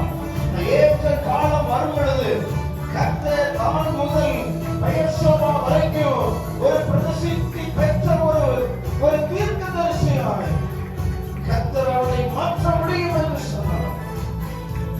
இன்னைக்கு ஆண்டவர் உங்களை குறித்து நல்ல திட்டம் வைத்திருக்கிறார், நல்ல நோக்கம் வைத்திருக்கிறார். நீங்கள் சாதாரணமானவர்கள் அல்ல. நீங்களோ அந்த காலத்திலிருந்து ஆச்சரியமான ஒளி வெளித்திருக்கு வரவழைத்தனுடைய புண்ணியங்களை அறிவிக்கும்படி தெரிந்து கொள்ளப்பட்ட சந்ததியாகவும் ராஜரீக கூட்டமாயிருக்கிறீங்க. ஒரு ராஜரீகம் உங்களுக்கு உண்டு. உங்களுடைய ஆண்டவர் ராஜா, இந்த பூமிக்கு அவர் ராஜா, எல்லா மனுக்குலத்துக்கும் ராஜா. அற்பமானவர்கள் அல்ல. அவர் உங்களை நேசிக்கிறார். உங்க பக்கத்தில் இருக்கிறார். உன் தோள் மேல அவருடைய கரத்தை போட்டு மகனே மகளே கலங்காதே, தெரியாதே, நான் உன்னை பார்த்துட்டு இந்த உலகம் உன்னை கண்டுகொள்ளாம இருக்கணும். நான் உன்னை பார்ப்பேன். நான் இயேசு சர்வ வல்லவன். நீ எனக்கு முன்பாக நடத்தி கொண்டு உத்தமனாகிய ஆபிரகாம், நீ வானத்து நட்சத்திரங்களை பாரு, என்ன முடியுமானால் என்ன, உன்னை நான் பிரபலமாக செய்தார். ஆபிரகாம் தூரத்திலே கண்டு இந்த வார்த்தையை அழைத்துக் கொண்டார் என்று சொல்லி சமாதானம் இல்லாம வந்திருப்பீங்கன்னா சமாதான கத்துறாரு. வாழ்க்கையை கட்டி இழப்பாரு. அன்பன் ஆண்டவரே, கிருபையின் தேவனே, எங்களோடு கூட இடைப்பட்டதுக்காக நன்றி. இல்ல சமயத்துக்கேற்ற ஒரு வார்த்தை கர்த்தருடைய மனுஷனோடு கூட நீ பேசினேன். அப்படியே நான் ஆண்டவர் பேசியிருக்கிறார் என்றார். ஆண்டவர் ஒரு நோக்கத்துக்காக பேசியிருக்கிறார், ஒரு திட்டத்துக்காக பேசியிருக்கிறார். அத உங்க வாழ்க்கையில உங்க மேல உங்களுக்குள்ள ஒரு நிறைவேற்ற ஒரு போதுமானவராக தொடர்ந்து மீதியா இருக்கிற காரியங்களை கத்தர் பொறுப்படுத்தும். இயேசுவின் நாமத்தில் சண்டே கிளாஸ் குட்டி சாங் ரெடியா இருக்கட்டும். சமாதானம் போதும். அந்த பாடல்களை கேட்டு நீங்கள் என்ஜாய் பண்ணுங்க. உங்களுக்கு ஆண்டவர் சமாதானத்தை அருள் செய்வதாக.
கொடுத்துடலாமா? Thank you. Next group song by men's. நம்முடைய சபையின் ஆண்கள் வந்து இப்போ பாடல்கள் பாடுவாங்க.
தாயுன்னை மறந்தாலும் தந்தையுன்னை மறந்தாலும் அவர் உன்னை மறக்க மாட்டார்.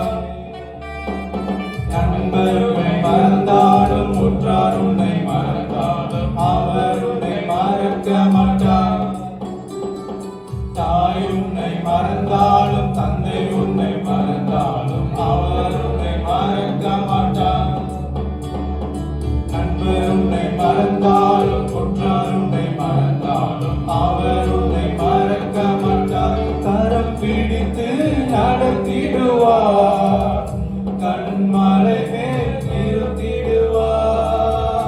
கரம் பிடித்து நடத்திடுவார், கண்மலை மேல் நிறுத்திடுவார்.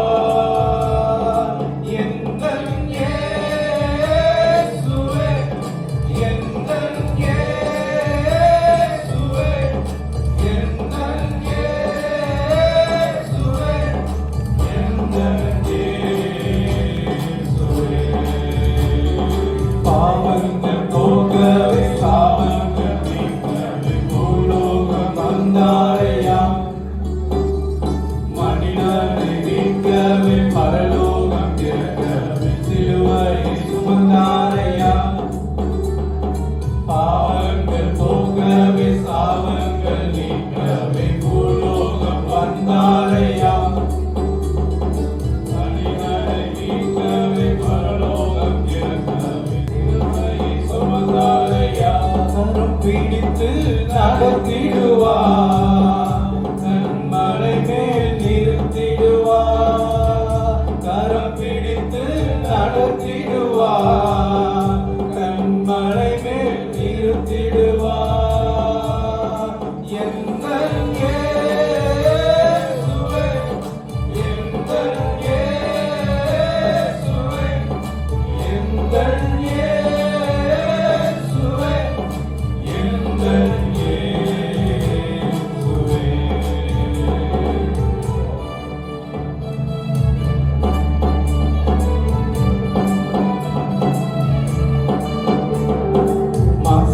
மணியே மந்திர ஆசில மணியே சுந்தர தேசமே மணியே தந்திர மோசமே தனியே. மாசில மணியே மந்திர ஆசில மணியே சுந்தர தேசமே மணியே தந்திர மோசமே தனியே. இறைவான காந்தனே இறையான சாந்தனே மரராச ராசபிலா மைதுரே லௌசதா அந்த இயேசு நாயகனா சொந்த மேசியானவனே. ராச ராசபிலா மைதுரே லௌசதா சொந்த இயேசு நாயகனா சொந்த மேசியானவனே.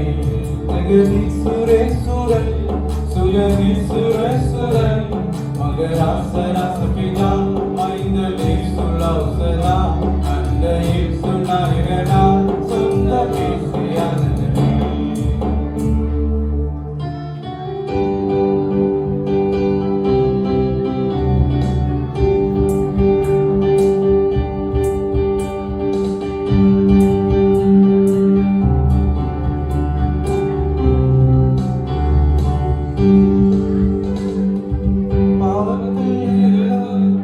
பரிசுத்தமாக்கிட இரட்சகர் பிறந்தாரே.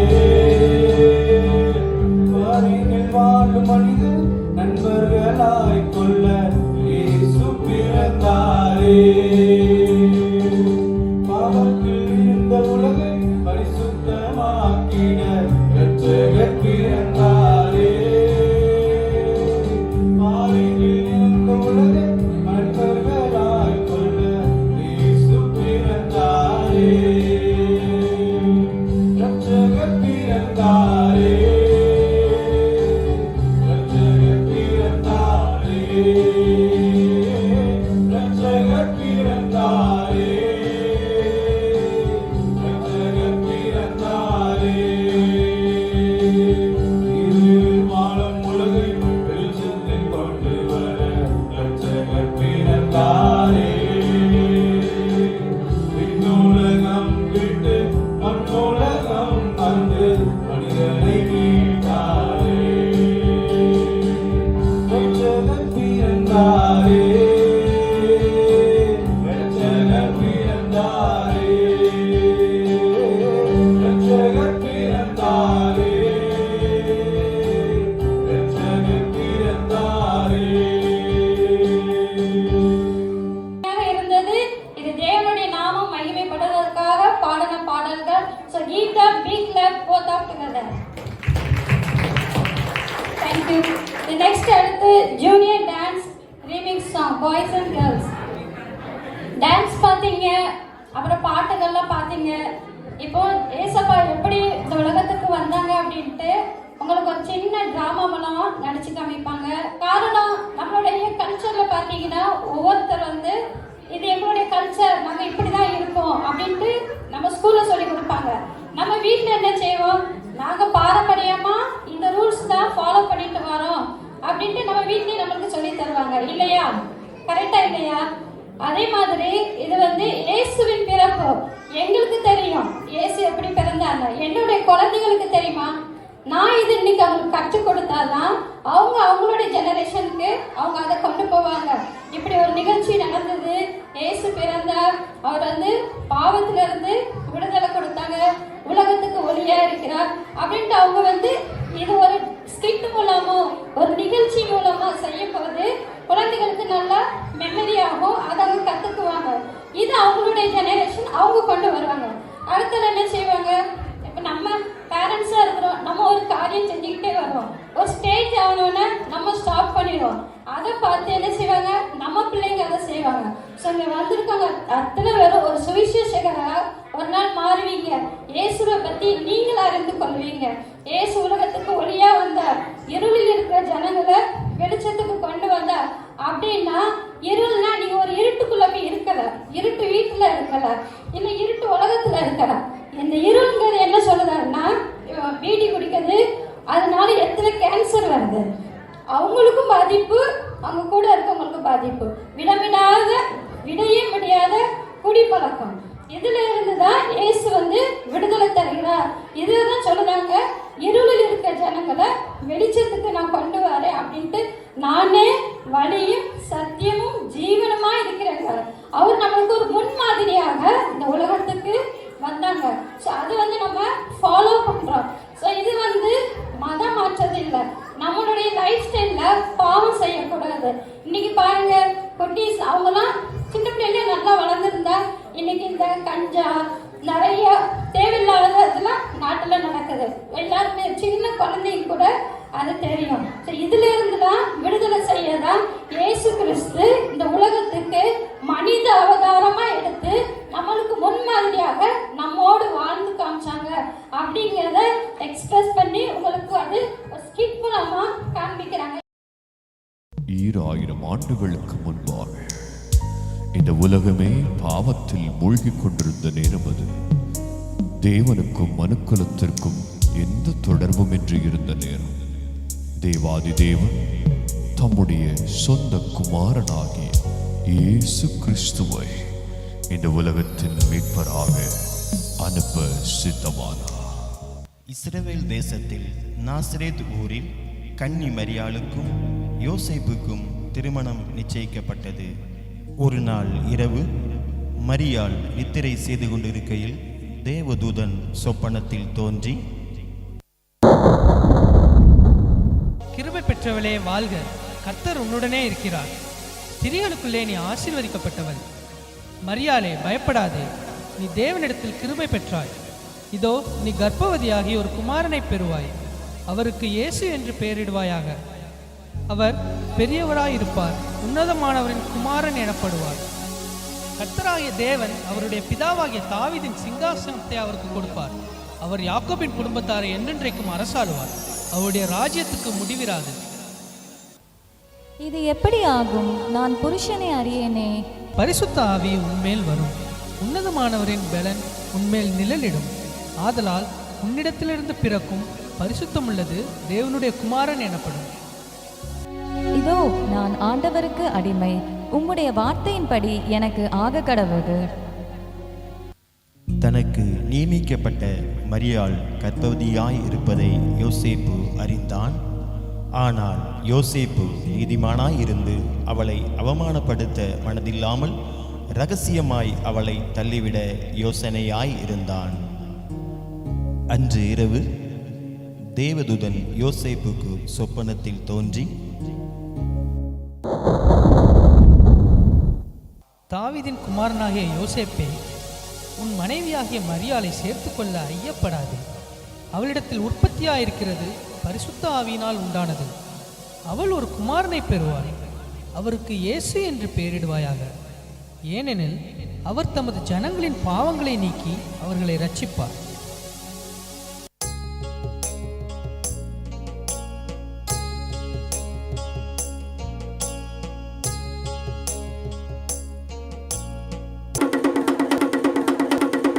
இதனால் சகல ஜனங்களுக்கும் தெரிவிக்கப்படுவது என்னவென்றால், உலகமெங்கும் குடிமதிப்பு எழுதப்பட வேண்டும் என்று அகஸ்தியராயினால் கட்டளை பிறந்தது. எனவே அவரவர் தங்கள் தங்கள் ஊருக்கு சென்று குடிமதிப்பு எழுதும்படி கேட்டுக்கொள்ளப்படுகிறது. யோசேப்பு தான் தாவீதின் வம்சத்தானும் குடும்பத்தானுமாய் இருந்தபடியினாலே தனக்கு மனைவியாக நியமிக்கப்பட்டிருந்த கர்ப்பவதியான மரியாளுடனே குடிமதிப்பு எழுதும்படி தாவீதின் ஊருக்கு சென்றார்கள். மரியாளுக்கு பிரசவ காலம் நேரிட்டது. சத்திரத்தில் போய் இடம் தேடினார்கள். ஐயா, என் மனைவி பிரசவ வலியால் வேதனைப்படுகிறாள், உங்கள் சத்திரத்தில் இடம் இருக்கிறதா? இல்லை ஐயா.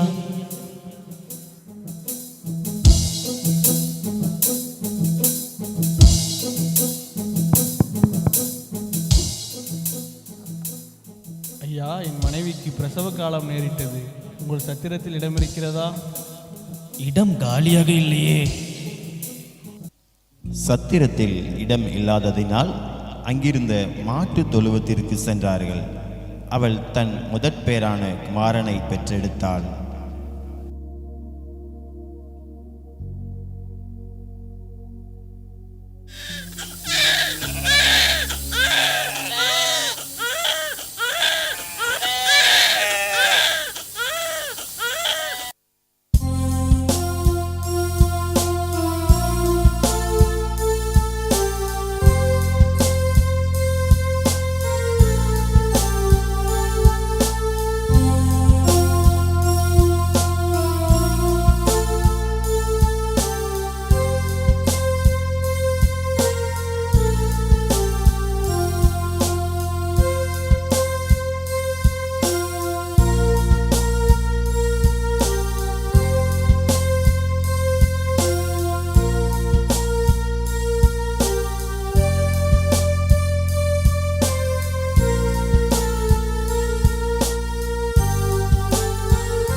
அப்பொழுது அந்த நாட்டிலே மேய்ப்பர்கள் வயல்வெளியில் தங்கி ராத்திரியிலே தங்கள் மந்தையை காத்து கொண்டிருந்தார்கள்.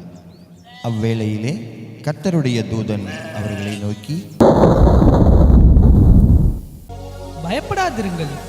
இதோ எல்லா ஜனத்திற்கும் மிகுந்த சந்தோஷத்தை உண்டாக்கும் நற்செய்தியை உங்களுக்கு அறிவிக்கிறேன். இன்று கர்த்தராய கிறிஸ்து என்னும் இரட்சகர் உங்களுக்கு தாவீதின் ஊரிலே பிறந்திருக்கிறார். பிள்ளையை துணிகளில் சுற்றி முன்னணியிலே கிடைத்திருக்க காண்பீர்கள். இதுவே உங்களுக்கு அடையாளம். நாம் பெத்லகேம் ஊருக்கு போய் கர்த்தரால் நமக்கு அறிவிக்கப்பட்ட இந்த காரியத்தை பார்ப்போம் வாருங்கள். அவர்கள் தீவிரமாய் வந்து மரியாளையும் யோசேப்பையும் முன்னணியிலே கிடைத்திருக்கிற பிள்ளையையும் கண்டார்கள். கண்டு அந்த பிள்ளையை குறித்து தங்களுக்கு சொல்லப்பட்ட சங்கதியை பிரசித்தம் பண்ணினார்கள்.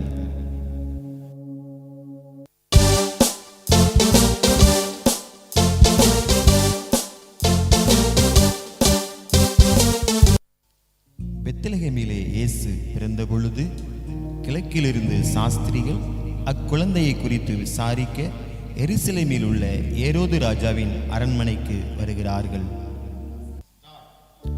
ராஜாவை வாழ்க! யூதருக்கு ராஜாவாய் பிறந்தவர் எங்கே? கிழக்கிலே அவருடைய நட்சத்திரத்தை கண்டு பணிந்து கொள்ளும்படி வந்தோம். என்னது? யூதருக்கு ராஜாவா? பிரதான ஆசாரியரே, வேதபாரகரே, எல்லாரும் இங்கு வாருங்கள், நான் விசாரிக்கிறேன். கிறிஸ்துவானவர் எங்கே பிறப்பார் என்று எழுதியிருக்கிறது, பார்த்து சொல்லுங்கள் எனக்கு. யூதயா தேசத்தில் உள்ள பெத்லகேமில் பிறப்பார் என்று எழுதியிருக்கிறது மன்னா. அப்படியா? நீங்கள் போய் பிள்ளையை குறித்து திட்டமாய் விசாரியுங்கள். நீங்கள் அதை கண்ட பின்பு நானும் வந்து அதை பணிந்து கொள்ளும்படிக்கு எனக்கு அறிவியுங்கள். நல்லது, போய் வாருங்கள்.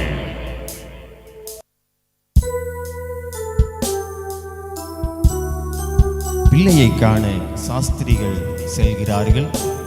அவர்கள் கிழக்கிலே கண்ட நட்சத்திரம் பிள்ளை இருக்கும் இடம் வரைக்கும் அவர்களுக்கு முன் சென்றது. அவர்கள் அந்த வீட்டுக்குள் பிரவேசித்து பிள்ளையையும் அதன் தாயாகிய மரியாளையும் கண்டு சாஷ்டாங்கமாய் விழுந்து அதை பணிந்து கொண்டு தங்கள் பொக்கிஷங்களை திறந்து பொன்னையும் தூபவர்க்கத்தையும் வெள்ளை போலத்தையும் அதற்கு காணிக்கையாக வைத்தார்கள்.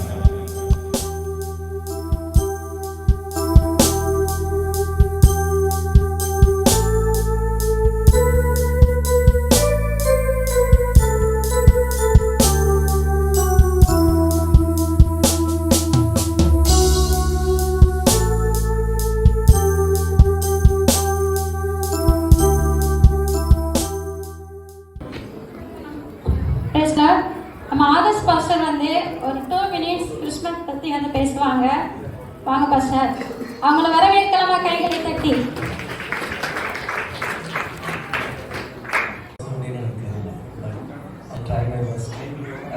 நம்ம பிள்ளைகளுக்கு நாம தான் பேர் வைப்போம். பொதுவாக கல்யாணம் முடிச்சோடனே கணவனும் மனைவியுமாய் சேர்ந்து பிறப்பதற்கு கர்ப்பவதியாய் ஆயிட்டாங்கன்னு சொன்னோடையே அவங்க என்ன பண்ண ஆரம்பிச்சிருவாங்கன்னா, நிறையா ரிசர்ச் பண்ணி ஆணா இருந்தா இந்த பேர், பெண்ணா இருந்தா இந்த பேர் அப்படின்னு சொல்லி அவங்க முன்கூட்டியே தீர்மானித்து வைத்திருவாங்க. இது எல்லா குடும்பத்திலும் நடக்கிற ஒரு காரியம் தான். ஆனால் சொல்லிக்கிறேன், வேதத்துல பரலோகத்திலிருந்து அருளப்பட்ட ஒரு பெயர் தான் இயேசு என்கிற பெயர். அது தூதர்களால வாழ்ந்துடப்பட்டது. மத்திய சுவிசேஷத்துல ஒரு வசனம் இருக்கு, நான் வாசிக்கிறேன். அவள் ஒரு குமாரன், தேவதூதன் தோன்றி யோசேப்பிட்ட, அதாவது ஏசப்பாவோட அப்பாவிட்ட சொல்ற காரியம், ஒரு குமாரனை பெறுவாள், அவருக்கு இயேசு என்று பெயரிடுவாயாக. ரெண்டாவது இன்னொரு நாமத்தையும் அவர் சொல்றாரு, ஒரு கன்னிகை கர்ப்பவதியாகி ஒரு குமாரனை பெறுவாள், அவருக்கு இம்மானுவேல் என்று பெயரிடுவாங்க. யாருக்காவது இங்க 2 பேர் இருக்கா? அவருக்கு 2 நாமம், அநேக நாமங்கள் இருக்கு. அது பரலோகத்திலிருந்து கொடுக்கப்பட்ட ஒரு நாமம் இயேசு ஒண்ணு, இன்னொன்னு சொல்லுங்க என்னது? இயேசு, இன்னொன்னு இம்மானுவேல். இது வந்து அப்பா அம்மா சேர்ந்து முடிவு பண்ணதல்ல, தேவ தூதர்களாலே கொடுக்கப்பட்டது. ரெண்டுக்கும் என்ன அர்த்தம்? Simple meaning. இயேசு என்று சொன்னால் யாஹ்வே சேவ்ஸ், ரட்சிக்கிறவர், ரட்சகர் என்று அர்த்தம். இம்மானுவேல் என்று சொன்னால் காட் இஸ் வித் அஸ், நம்மளோடு இருக்கிறார் என்று அர்த்தம். ஹல்லேலூயா. இயேசு சிஸ்டர் அதிக கரெக்டாக சொன்னாங்க, எதுலேருந்துலாம் நம்ம சேவ் பண்ணுறது. இன்னைக்கு நீங்கள் ஒருவேளை பல விதமான சூழ்நிலைகளில் வந்திருக்கலாம். வெளி தோற்றத்தில் எல்லாம் அழகாக ஸ்ருதியை ட்ரெஸ் பண்ணி வந்திருக்கலாம். ஆனால் உங்களுக்குள்ள எல்லாருக்குள்ளேயும் ஏதாவது ஒரு பாரம், ஏதாவது ஒரு மன கஷ்டம் இருக்கும். ஏதாவது ஒரு குழியில இருப்பீங்க, இல்லை ஏதாவது ஒரு வனாந்திரத்தில் ஒன்றுமேல இருப்பீங்க. எந்த சூழ்நிலையா இருந்தாலும் இயேசு கிறிஸ்து அந்த நாமத்தை கொண்டு கர்த்தரிலிருந்து உங்களை சேவ் பண்ண அவர் போதுமானவர். ஆமென்.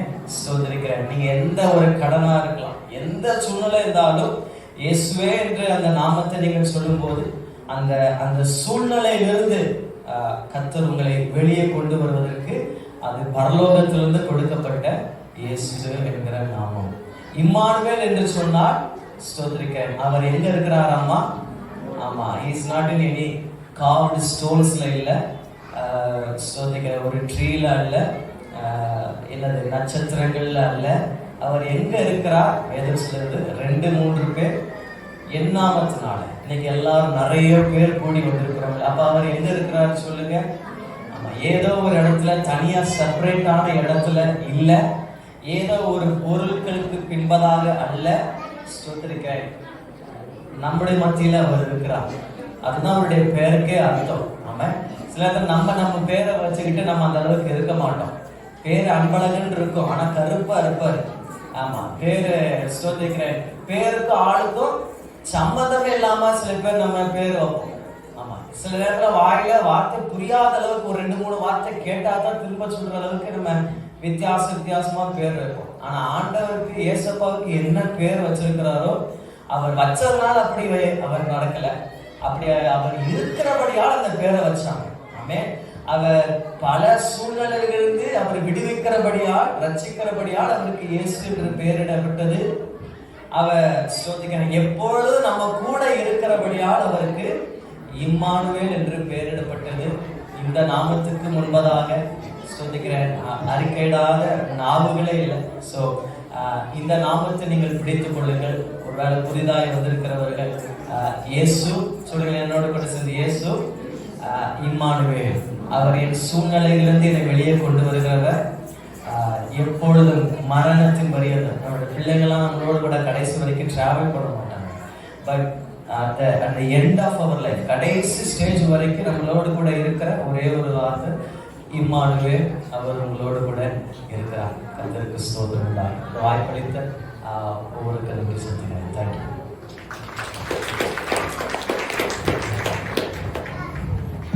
Thank you pastor. பெரியவங்க சின்னவங்க எல்லாருமே ஒரு 10 minutes.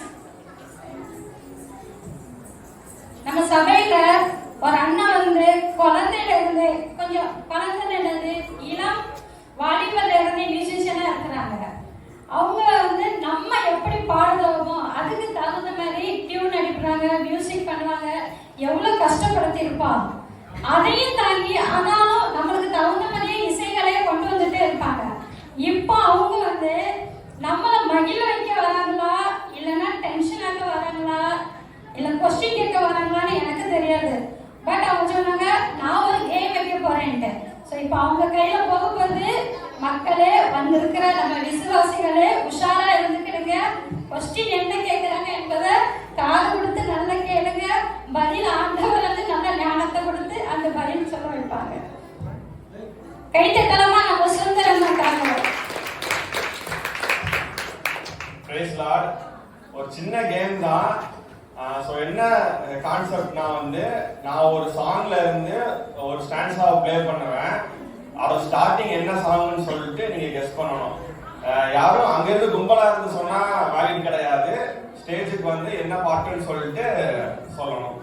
நான் சாம்பிள் ஒன்று உங்களுக்கு காமிக்கிறேன், இதை கெஸ் பண்ணிடுவீங்க. அதே மாதிரி எல்லா சாங்கையும் கெஸ் பண்ணணும்.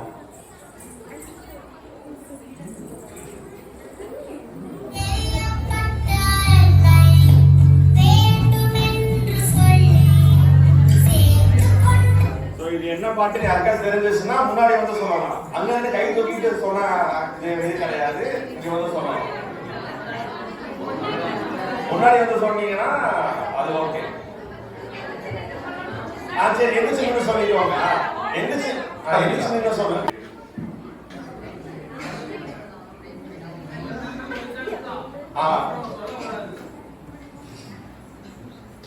அடுத்த சாங்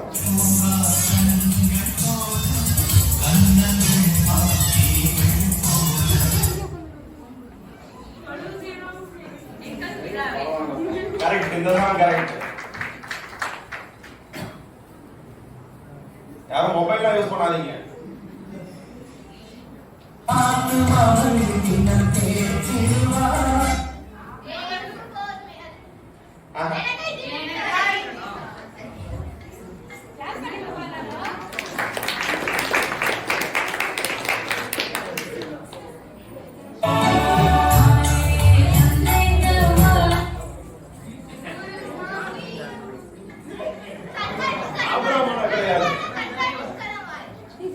ஓகே கரெக்ட்.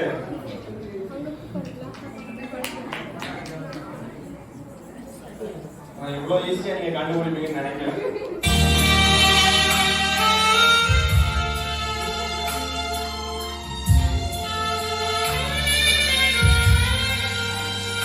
இவ்வளவுதான். இது வந்து டஃபா இருக்கும். இந்த ஒரே பீஸ் தான் இந்த பாட்டு என்னன்னு கண்டுபிடிக்கணும்.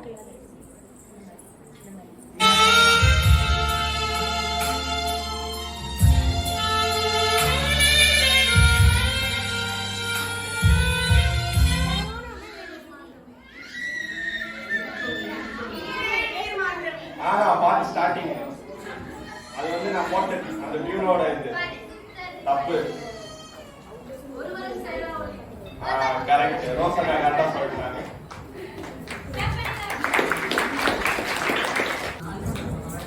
பதில் சொன்னவங்களுக்கெல்லாம் ரொம்ப நன்றி. கர்த்தர் உங்களை ஆசீர்வதிப்பாராங்க.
கிறிஸ்மஸ் தாத்தா பாத்தீங்களா, சின்னவங்களோட பெரியவங்க தான் ரொம்ப ஆர்வமா இருக்கிறாங்க.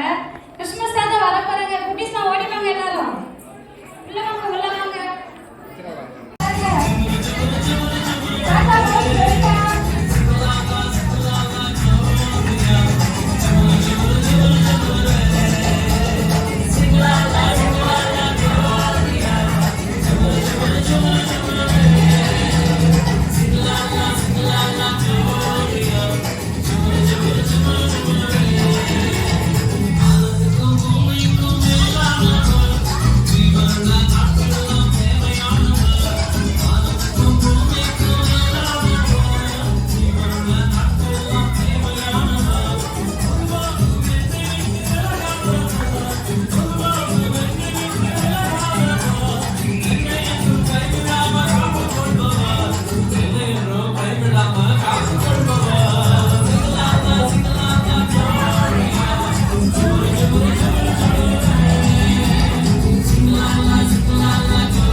பிராச்சி நேம் கொடுத்துருவாங்க.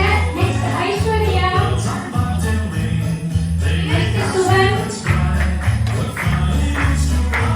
பிரகா, அக்ஷயா,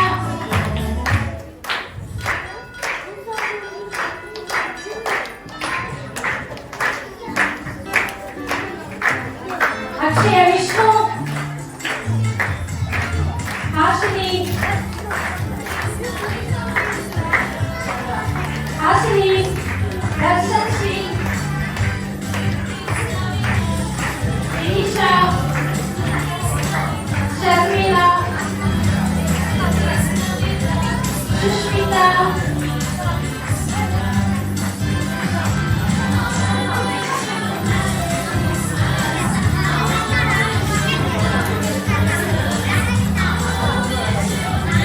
சுஷ்மிதா, யாஷ்மிகா, ஷெகீனா,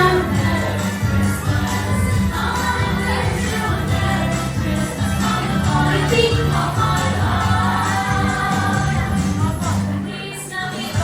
ஜீவப்பிரியன், கொஞ்சம் ஃபாஸ்டா வரலாமா?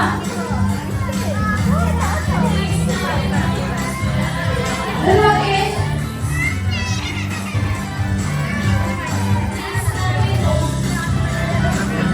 நினு இலியன், சாசிக், Ajith,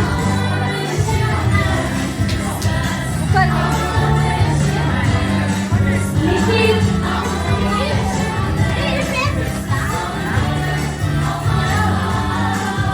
Nikhil, Elvis, Sidhu, Kevin,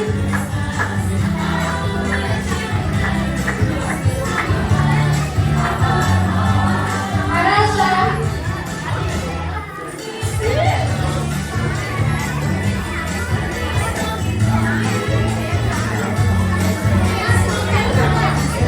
அராஷா, Veronica,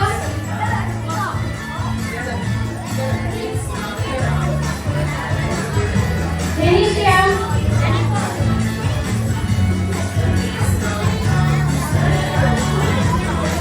Jessica,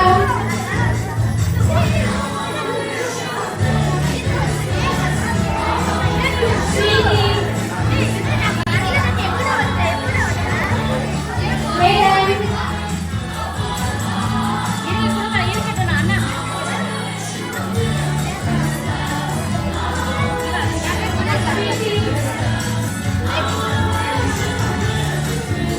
Jaison,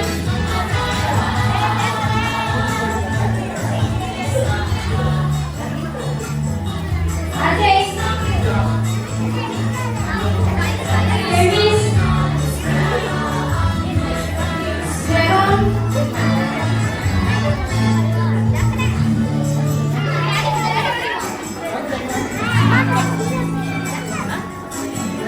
Jerome, ரெவர்சன்,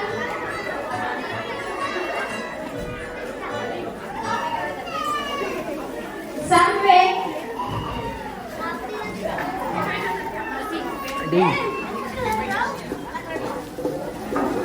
Risha,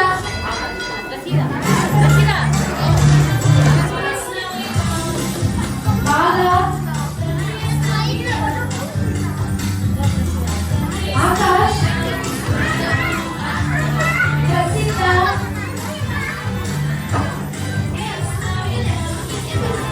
ரிஷியா,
பக்கத்துல இருக்கவங்கலாம் ரொம்ப கொடுத்து வச்சவங்க, நீங்களும் ரொம்ப கொடுத்து வச்சவங்க. ஆண்டவர் உங்களை ஆசீர்வதிப்பாராக. நல்ல நாளை தந்ததுக்காக நன்றி செலுத்துகிறோம். இந்த நாமத்திலே ஆண்டவரே, இந்த நாளிலே தேவன் எங்களுக்காக பிறந்த இந்த நாளிலே அனுசரித்து ஆராதித்தோம், உடைய வார்த்தையை கேட்டோம். அதன் பிறகு நிறைய ப்ரோக்ராம் எல்லாம் நாங்கள் கனெக்ட் பண்ணாங்க. தேவ நாமம் மகிமைப்பட்டதுக்காக ஸ்தோத்திரம். உடைய நாமம் இன்னும் அதிகமாய் மகிமைப்படுவதாக. வந்த ஒவ்வொருவரையும் தேவன் ஆசீர்வதிக்கும்படியாக நாங்கள் ஜெபிக்கிறோம். புதிதாக வந்த ஒவ்வொருவரையும் தேவன் ஆசீர்வதிங்க. இன்றைக்கு அவங்க உள்ளத்துல தேவன் பிறந்திருக்கீங்க ஆண்டவரே. அந்த ரட்சிப்பின் சுவிசேஷம் அவங்க உள்ளத்திலே அவங்க குடும்பத்திலையும் தேவன் இன்னும் அதிகமான ஆசீர்வாதத்தையும் கிருபைகளும் நன்மைகளும் நீங்க தரும்படியாக நாங்கள் ஜெபிக்கிறோம். இந்த ப்ரோக்ராமை நேர்த்தியா தேவன் நடத்தி கொடுத்ததுக்காக நன்றி. இதற்குரிய தேவைகளை ஆண்டவர் சந்தித்ததுக்காக நாங்கள் நன்றி செலுத்துகிறோம் ஆண்டவரே. மீதான எல்லா வேலையும் கருத்துல கொடுத்து ஜெபிக்கிறோம். நாளில் நடந்த ஒவ்வொரு காரியத்திலையும் தேவ நாம மகிமைப்பட்டதுக்காக நாங்கள் திரும்பவும் ஒரு விஷயம் நாங்கள் நன்றி செலுத்துகிறோம். இந்த நாளிலும் கூட ஆண்டவரே, இந்த ப்ரோக்ராமுக்கு அப்புறம் நாங்கள் உணவு அருந்த போகிறோம். இந்த கம்யூனிட்டி அல்லது ஸ்தோத்திர ஃபீஸ்டை தேவன் ஆசீர்வதிக்கும்படியாக நாங்கள் ஜெபிக்கிறோம். ஜனங்கள் திருப்தியாக உணவு உண்டு சந்தோஷமாய் தங்கள் வீடுகளுக்கு கடந்து செல்ல தேவ ஆவியானவர் அவர்களுக்கு அனுகிரகம் செய்ய. தொடர்ந்து இந்த ஃபெல்லோஷிப் இன்னும் டெவலப் ஆக, இன்னும் நாங்கள் வளர, இன்னும் வருகிற நாட்களை இந்த காரியங்களை இந்த ப்ரோக்ராம் எல்லாம் நாங்கள் நேர்த்தியாய் நடத்த போதிய கிருபைகளும் தயவும் தேவனுக்கு தரும்படியாக நாங்கள் ஜெபிக்கிறோம். அந்த ஒவ்வொருவரையும் தேவன் ஆசீர்வதிங்க. நாளிலே தேவன் ஆசீர்வாதம் இருந்ததுக்காக நன்றி செலுத்துகிறோம். ஜெபத்தை கேட்டு பதில் தர போறதுக்காக நன்றி செலுத்துகிறோம். இயேசு கிறிஸ்து மூலமா ஜெபிக்கிறோம் எங்கள் ஜீவன் நல்ல பிதாவே. அமைச்சலோமா எல்லா கண்களையும் விடுவோம். சபை தலைமை போதையாக நமக்கு ஆசீர்வாத ஜெபத்தை தருவோம். சேர்ந்து சொல்லுவோம். என் ஆத்மாவே கர்த்தரை ஸ்தோத்திரி, என் முழு உள்ளமே பரிசுத்த நாமத்தை ஸ்தோத்திரி. என் ஆத்மாவே கர்த்தரை ஸ்தோத்திரி, கர்த்தர் செய்த சகல உபகாரங்களின் நாமம். ஆமென். நம்முடைய கர்த்தராகிய இயேசு கிறிஸ்துவின் கிருபையும் பிதாவாகிய தேவனுடைய அன்பும் பரிசுத்தருடைய அந்யோன்ய ஐக்கியமும் மகிழ்ச்சியும் சமாதானமும் இன்றும் என்றும் சதா காலங்களிலும் வந்திருக்கிற நம் அனைவரோடும் புதிதாய் வந்தவர்களோடும் என்றென்றைக்கும் நிலைத்திருப்பதாக. ஆமென். அல்லேலூயா.